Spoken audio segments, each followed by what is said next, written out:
Those of you who follow me on the Facebook of things already know what it's called. It's called? That's right, it's called Raised by Bats. And I would like very much to sing you the title track. And for that, I need this. It's a capo. But in airports, I get stopped all the time and asked what it is, and I tell the TSA agents that it's a nipple clamp. Excuse me, sir. Sir, is this your guitar? Yeah. What is this device, sir? Oh, that's a nipple clamp. And it works on scrotums, too. They're like, moving along, give me a hand. I have to tell you that I'm here today. Actually, it's a miracle that I'm here today. You don't know how close this show came to being canceled. Really, you have no idea. I'll tell you why. TSA in Chattanooga are either the best TSA agents in the world or fucking retards.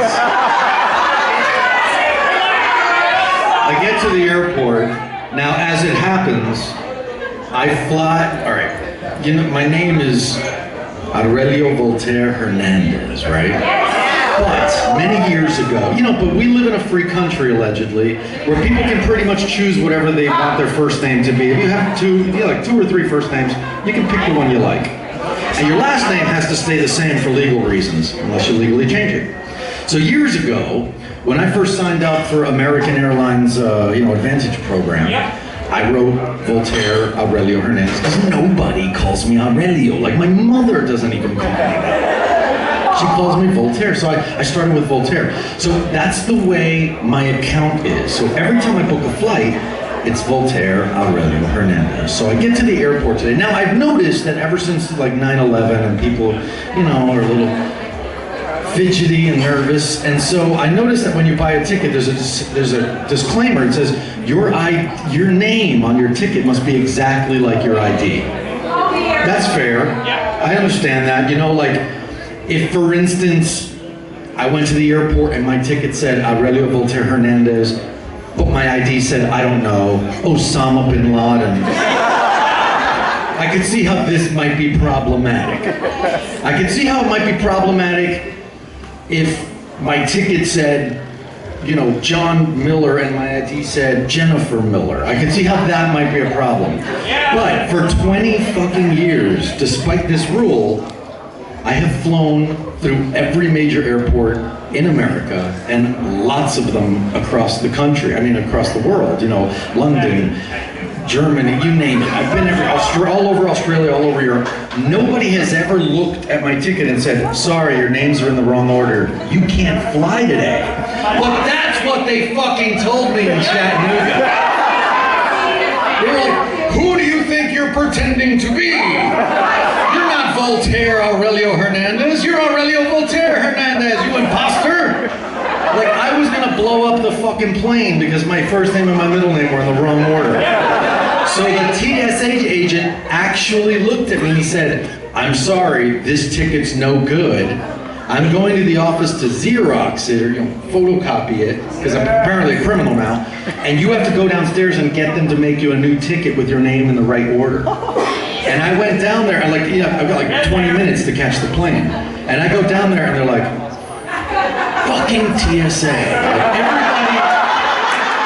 Everybody at all the airlines hate them in Chattanooga.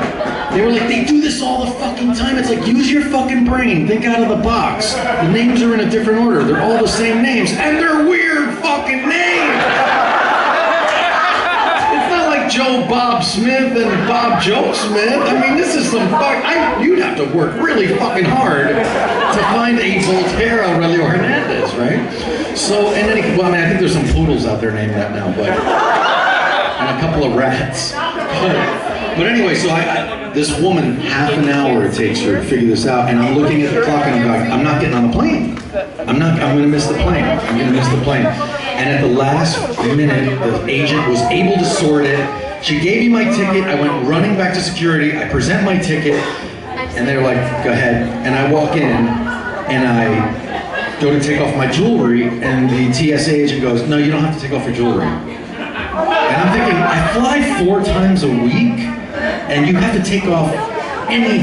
Like, you have to take off all metal if you're going through the scanner. She's like, no, you can keep your jewelry on. I was like, you sure? She's like, yeah. So I go through the machine. We need a pat down, male pat down, over here, male pat down.